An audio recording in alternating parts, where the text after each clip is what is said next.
I work as a piano tuner, as most of you know, and I was called out to a house on the east side to tune a piano, and this woman had 5 boys. And I started tuning her piano, and as I was tuning away, the boys watched me for a while, and then they had the good sense to go and do other things, because it's pretty boring work. But I noticed there was a YOU lesson sitting on the table, and I thought about the woman who had very graciously shown me to the piano and let me get started, and I realized that I knew her from Cleveland services. We were a big group then, hundreds of people, and so I didn't know everybody, and we had just moved here not long before. And the woman was Lillian Housen, and the 5 boys included Jim, who was a little guy taking piano lessons in those days. And it's fun and heartwarming for me to hear not so little Jim doing special music here. We're a team now.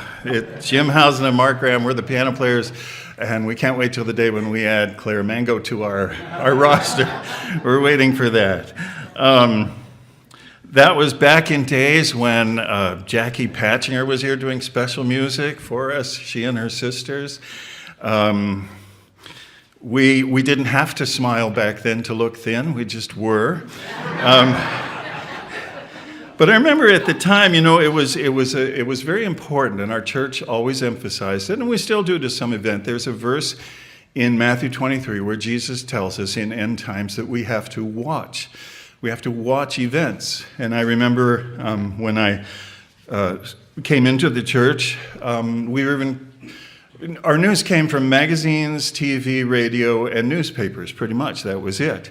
We were kind of told what magazines to read. I remember I was reading a Time magazine, and my roommate who was in the church said, "Well, you don't read that, do you?" And I'm holding it, reading it, and I said, "Maybe." And I like the... And he said, "Well, we read U.S. News and World Report." Well, U.S. News and World Report didn't have any book or movie reviews in it, so I read Time magazine. But, we were encouraged to get our news from good sources, television and radio. We did subscribe to a newspaper out in Missoula, Montana, so we could watch the news. And we stayed in touch with what was going on. Well, fast forward to 2018. Jim Housen's now doing special music at services. The Steaders are now visiting us from Texas, and I wake up in the morning and I think, no, I'm not ready for news. No, I can't do it. And so the morning goes by, I have my breakfast, and I work, and it's lunchtime, and I think, maybe no, I'm not going to check the news. No, it's just way too much. So then I come home at night and sit in my chair and think maybe now, and the dog comes up and wants to play tug of war. That seems like a better use of my time. But news nowadays, I do stay in touch with it, but no matter what your political leanings are, no matter what nationality you are, these are different times. I mean, we've always said, the end times are near, but things just seem different today. Mark mentioned, it just seems like a darker world. I'm glad that, that people are still bringing children into the world, that they are marrying and giving in marriage, that life is going on. But at the same time, we can see clouds, figurative and literal, on the horizon. And it's hard to pay attention to the news. And for peace of mind, sometimes it's easier if we don't at all. And this is mentioned in Psalm 11. It's mentioned in many places in the Bible. We know in one of the letters to Timothy what the end times will be like. We know that they will get darker and darker. But in Psalm 11, in verse 3, there's a verse. In verse 1, it talks about taking refuge in the Lord. But in verse 3 of Psalm 11, it says, when the foundations are being destroyed, and to some extent that seems to line up with what I'm seeing these days. When foundations are being destroyed, what can the righteous do? And in verse 7, it mentions, "For the Lord is righteous, and he loves justice, and upright men will see his face." Righteousness is part of God's character. It's something we have to do. And there's many answers to that question, what can the righteous do? But the answer that I want to talk about today is keep being righteous, and how important that is, particularly now. It's always important, but how important it is, particularly in these times. I have the honor and happiness of overseeing our young people's Bible study, our teen Bible study, and we always start out our Bible studies with the Ten Commandments. I want to make sure that everyone in them, every person in our group knows the Ten Commandments and knows them in order, and the only purpose for the order is so they know which ones they know and which ones they don't know. But we drill them, and then we do the fruits of the Spirit, which really is, another side of the same story. Ten Commandments and fruits of the Spirit are very closely related. But the question sometimes comes up is, why do we have to do this?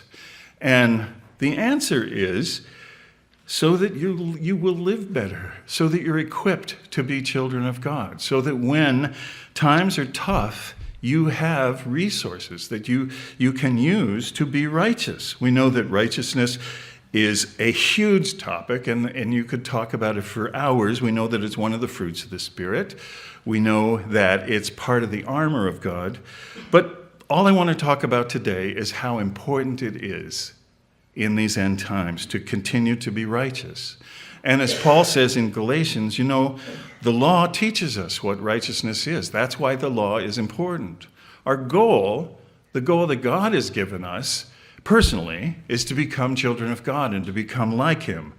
But how do we know what God is like? Well, he gave us his law. And Paul, in Galatians 3, mentions, and it's a verse that you're very familiar with, that the law is a school teacher for us, that we don't know what right and wrong is until we have the law to teach us what right and wrong is. And that's one of the problems today. I work at a university, and it was mentioned, I think Mr. Fader mentioned in a sermonette accurately, that universities are a great place for sin to live. They really are, because we're very accepting of all kinds of things. Now, I work for the Conservatory of Music, and in a way, we're a little more immune from that because our kids are too busy. They have more credits than anybody. They're practicing. They don't have time to sleep. And yes, they can be immersed in that life. The trouble with the university is we are required to be accepting of everything. We accept the new things that come along, and things that used to be regarded as unrighteous, we accept. The one thing, interestingly to me, that they don't accept and that they're not open-minded about is Sabbath keeping. Matter of fact, they'll say, well, you can't keep the Sabbath to be a musician. How do you expect to get a job? And they have a point there, but it's interesting to me that that's one of the things that they're not willing to be accepting of. An interesting answer that I used to give them was that until the 1970s, the Cleveland Orchestra did not have Friday night concerts because so many of their members were Jewish from the time that it was founded, and they wouldn't show up for concerts, and so they didn't give Friday night concerts. It wasn't until later. An interesting part of history. But I'm familiar with unrighteousness all around. And at least in the old days, which means when I was little, at least back then, people at least pretended to be righteousness. I don't think they were much more righteous than they were today. But we knew what righteousness was, and we tried to do it. And if you strayed into something that was unrighteous, sometimes people would say, don't do that, or make fun of you, or beat you up or whatever. There were various approaches to it. But nowadays, that's all off. We have to be accepting. And so it's more and more important that we know what righteousness is and that we adhere to it in these end times. Now, as I said, it's the law that teaches us how to be righteous, and so we have to know that. We have to measure ourselves against the Ten Commandments, and we realize at that point that we come up short. And as it says in the New Testament, sin is the transgression of the law, so we find out how we're sinning, and sin leads to death. So righteousness is, in a way, a two-edged sword. In a way, it's what makes us unqualified to be the children of God because we can't be righteous. But thankfully, there is something that God has given us and a path to righteousness. And interestingly enough, our knowledge of this starts very near the beginning of the Bible. We think of God giving us his righteousness, even though we're unrighteous, as a New Testament thing. And yet, the verse that starts this is in Genesis 15, and it's a very interesting, extraordinary verse. And I wonder if we even give it the consideration that it really, really needs. Because in Genesis 15, God is talking to Abraham. Now, bear in mind, God and Abraham have had a history at this point. Abraham's not new to God, and God's not new to Abraham. They already have a relationship at this point. But in Genesis 15 and verse 6, God is telling Abraham about the promises that he will make him. And right before this, he says, look up at the heavens. He made Abraham go outside.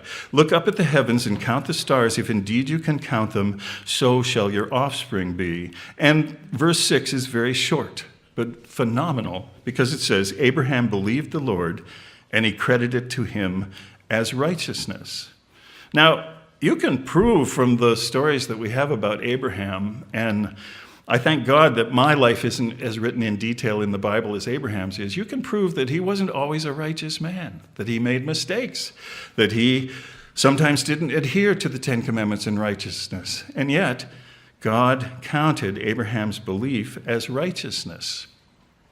And together with this verse and a verse from Habakkuk that says the just will live by faith, those two verses are really the foundation of what Paul teaches us about righteousness in the book of Galatians and the book of Romans, which are very deep subjects. Thankfully, they're well covered here. And you don't need me, thankfully, to teach you that our righteousness doesn't get us anything. It doesn't get us salvation.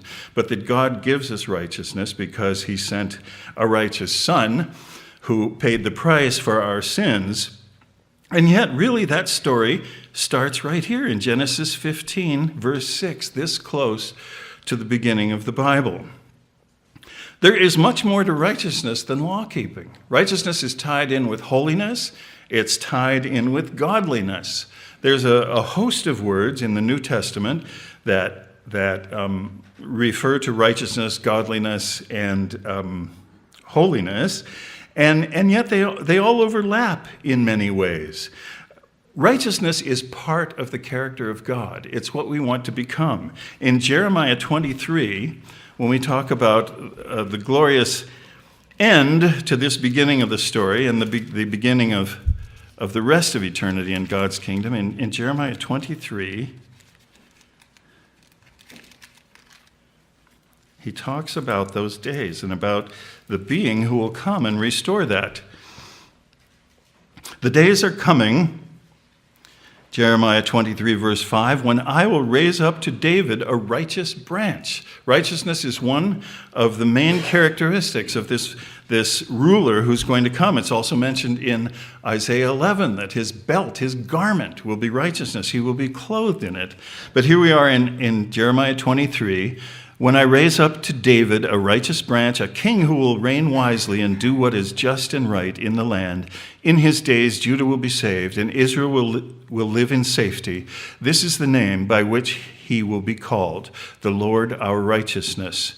Those days are coming when righteousness will rule. Righteousness is a happy thing. Righteousness saves us from making mistakes. One reason I want our young people and our old people and myself to have the Ten Commandments planted in our heads, and not just the Ten Commandments. I mean, they're aware of what Jesus Christ called the two great commandments. We cover those two. Is so that in times of trouble, we can quote them to ourselves. We know what they are. We know what we ought to be doing at that point. And my point, when the young people and I talk about this, is that righteousness will save you so many problems. Many, many of the problems and the difficulties in life come from messed up families. And if you obey God's rules, and if you honor your father and mother, and if in extension of that, you honor your children, that you don't commit adultery, that you don't cheat on people at that point, strong, healthy families, strong, healthy marriages are a big part of a strong, healthy economy. Now, we don't do it for the money. But at the same time, one of the surest roads to poverty is divorce with children. That's not something that just our church teaches. That's something that economists teach, that's a burden on the economy, and it messes up people in major ways. And so if you stick to the Ten Commandments, you'll save yourself that kind of trouble. If you don't lie, if you don't steal, if you don't murder, you'll stay out of all kinds of trouble. And righteousness in the Bible is a happy thing. I don't even know if we're aware of how much we sing about it, but in Psalm 1, and this is blessed and happy is the man, it starts out by saying, blessed is the man who does not walk in the counsel of the wicked or stand in the way of sinners or sit in the seat of mockers, but his delight is in the law of the Lord, and on his law he meditates day and night. And what's the picture we're given? We sing about it. He's like a tree planted by the waters, whose leaf yields its fruit in season, whose leaf does not wither, whatever he does prospers. And then in the last verse of Psalm 1, it talks about, for the Lord watches over the way of the righteous, but the way of the wicked will perish. And if you turn back to Psalm 128, which is like the height, the fulfillment of the way of life. It's even talking about God's kingdom, but it's also talking about today for people who keep his commandments most of the time, because it's not all happiness and sunshine. There are trials, as Mark was talking about. But in Psalm 128, it says, blessed are all who fear the Lord, who walk in his ways. You will eat the fruit of your labor. Blessings and prosperity will be yours. Your wife will be like a fruitful vine within your house. Your sons will be like olive shoots around your table. Thus is the man blessed who fears the Lord. May the Lord bless you from Zion all the days of your life. May you see the prosperity of Jerusalem. May you live to see your children's children. Peace be upon Israel. And if all the world kept God's 10 Commandments, which will happen, but there's no way it's going to happen before that branch of righteousness returns, then peace would be on Israel and every other country in the world, and people could raise their crops. We also know that we'd be blessed in other ways, because the more righteous we are, the more we become like God, and that's what God wants. God didn't give us the law to show how bad we were and punish us. It works that way, and sometimes we need to be punished. There are punishments for breaking the law. He gave it to us so we would know how to become like him, and that's why when he talked about Abraham, it being counted as righteousness, Abraham was becoming like him. Abraham was a son of God, even back in those days. And when he counted in righteousness, who knows, that might be shorthand for saying that Abraham received God's Holy Spirit. There are many people in the Old Testament who were counted as righteous. Abraham's the only one that we have a record of. But in those days, to even approach God, to even come close to God, to even talk to God, after he closed up his office somewhere near the Garden of Eden, it says after that people had to call on God. He was gone. At the beginning, he was with them. When Cain and Abel were around, God made his presence known. But then, as I said, he shut down the branch office, and from that time on, people had to call on him. Well, the way you called on God was you brought him a sacrifice. And that's what we see when David comes to God, when Abraham comes to God, when Jacob comes to God. When these people come to God, the first time, there's usually a sacrifice. But then after that, there's not. God will come and eat lunch with them, or God will come and do a miracle, or God will send them a message or a dream or something like that. And God has a relationship with them. There's a man named Enoch in the Old Testament where it says God walked with him and God delighted in him. These were people whom God was already counting righteousness, even though the law technically would have condemned them. They already had God's righteousness. Remember that in Matthew 5, which is where Jesus is teaching people much about righteousness, remember that he's talking about God's righteousness, and he gives us a plan of how to live in the end times. In Matthew 5, he says, blessed are the poor in spirit, for theirs is the kingdom of heaven. And poor in spirit are people who say, I can't watch the news right now because it's so depressing. I'm seeing all the terrible things that are happening, that people are doing to each other. He says, blessed are those who mourn, for they will be comforted. We'll come back to that later, but these are times when righteous people mourn. He says, blessed are the meek, for they will inherit the earth. And these are all related. Blessed are those who hunger and thirst for righteousness, which is what we need to be doing right now, for they will be filled. Blessed are the merciful, for they will be shown mercy. Blessed are the pure in heart, which is another way of saying righteous, for they will see God. And that's our goal. Blessed are the peacemakers, for they will be called the sons of God. And then an interesting verse about times before Jesus Christ returns. Blessed are those who are persecuted because of righteousness, for theirs is the kingdom of heaven.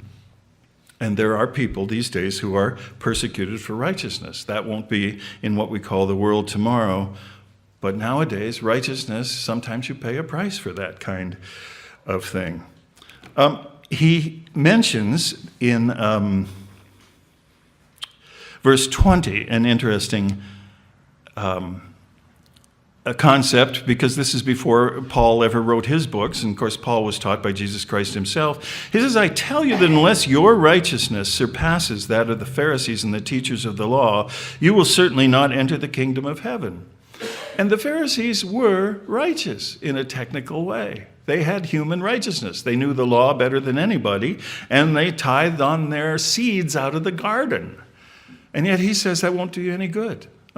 So he's already saying that the righteousness that will help you enter the kingdom of God is the righteousness that helps you become like God, and the righteousness that God gives you. I wonder if you've ever noticed, because this is our mandate in these end times. Of course, we have to preach the gospel. We have to make disciples of all nations. But as far as our own person goes, in Matthew 6 and verse 33 is a verse that we read all the time, and it's very important to us, and thankfully we know it well.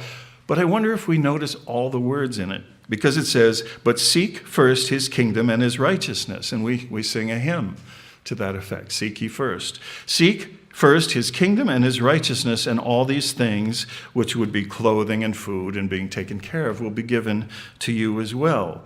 But we're seeking first God's kingdom, and we do that. But the righteousness that we seek, there's another word that modifies that, and it's his righteousness. So it's already being taught that our own righteousness is not what we're after. We're after his righteousness, and we're to be like God. You know, we sing a hymn called Be You Holy as I Am Holy, which of course is the same kind of concept. And holy is tied in with righteousness. It's the way that God is. You know, God is so righteous that if we were to approach him right now, we would be destroyed like someone going near the sun. He says that to Moses when he appeared in the burning bush, which was not, you know, God in his glory. It was God shielding himself so that he could talk to a human being on earth. The first thing he said was, take off your shoes and don't come closer. In other words, you're at peril just talking to me right here. The personality of God is so intense that it would just vaporize us, righteous or not. And yet there will be a time when we will, because we'll have his righteousness, when we can fellowship with him. And Abraham and his cohorts did it in the Old Testament. Abraham ate lunch with him. Paul talks about the difference between Moses and Jesus. And he says Moses is the one who presided over the law that led to death. Jesus is the one who presided over the law and God's mercy that leads to life. And that's true historically, and it's true theologically.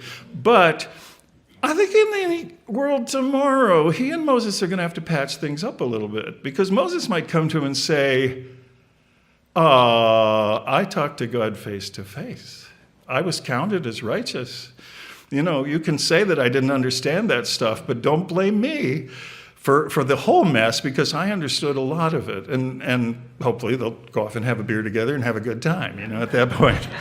But Moses, we look on as maybe a harsh taskmaster villain. And Moses was a friend of God. God defended Moses and said, nobody talks to Moses the way I talk to him. Who do you think you are?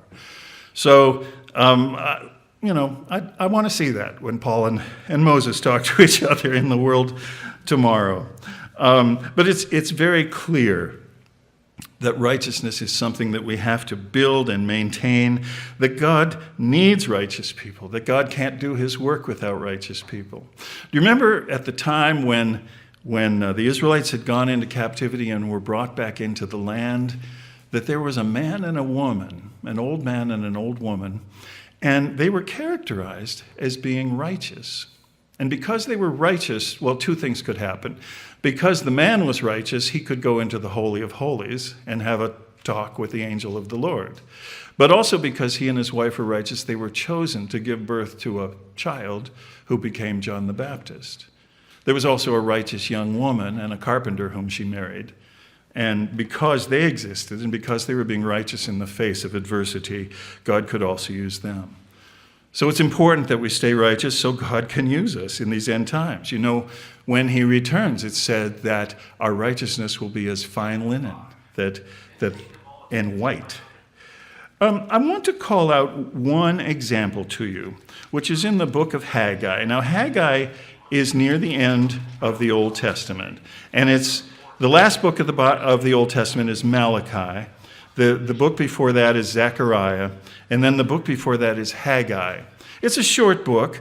It talks about historical events with the rebuilding of the temple, but the author of Hebrews makes it clear that this book is also prophetic, and that the things that this book talks about are end-time events. You can check out the connection between this book and the book of Hebrews. But it gives an example, and this is a time when people are building the end-time house, the house that the Messiah will return to.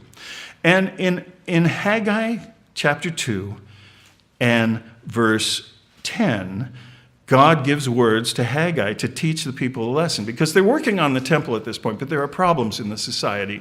And if you read the book of Ezra and Nehemiah, you know what some of those historical problems were, that the people were not obeying the laws of God wholeheartedly, even though God had brought them back to build the temple.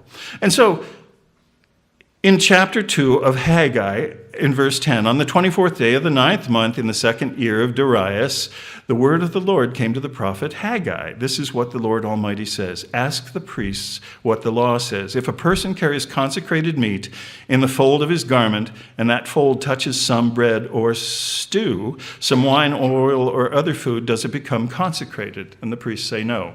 In other words, if holy touches unholy, does the unholy become consecrated? And the answer is no.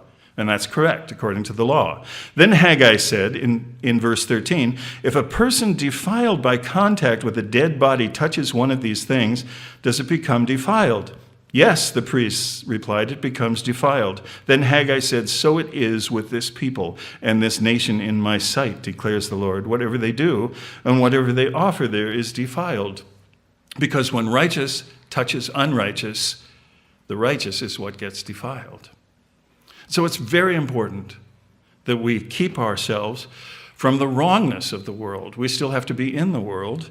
In the book of James and chapter 1, and this is the very brother of Jesus Christ, in the book of James chapter 1, he distills what he calls true religion. And again, there's more to living God's way than this verse. But he says, you want to know what you have to be doing right now? Do you want to know what true religion is? And in verse 27 of James 1, he says, religion that God our Father accepts as pure and faultless is this. And there's two requirements. One is to look after orphans and widows in their distress, and to keep oneself from being polluted by the world. In other words, fight to be righteous. Know the law and behave yourselves. And that way, we can be God's people, and we can do the things that God needs us to do. In Isaiah 61, there's beautiful verses about Jesus' ministry on earth, both the first time he came, and then it bumps up to when he will return. And these are verses that we know well. Jesus read them himself in a synagogue in Palestine when he was a young man living on earth. And in verse 61, he says, the Spirit of the sovereign Lord is on me, chapter 61, verse 1, because the Lord has anointed me to preach good news to the poor. He has sent me to bind up the brokenhearted, to proclaim freedom from the captives, to release from darkness for the prisoners, to proclaim the year of the Lord's favor and the day of vengeance of our God. And this part, and the day of vengeance of our God, suddenly that's the historical jump where it's talking about the Messiah returning, because Jesus cut off after the year of the Lord's favor when he read it and said, this is fulfilled before you now. So now we're in the end times, the day of vengeance of our God, to comfort all who mourn and provide for those who grieve in Zion. That's us. Zion is the called out group inside of Israel. And what it symbolizes is God's people today. And God's people today are mourning because they know what righteousness is and they don't see it around them. To bestow on them a crown of beauty instead of ashes, the oil of gladness instead of mourning. In other words, to give them the good news, and a garment of praise instead of a spirit of despair. They will be called the oaks of righteousness. And oaks are symbols of strength that God will give us because we are living his way.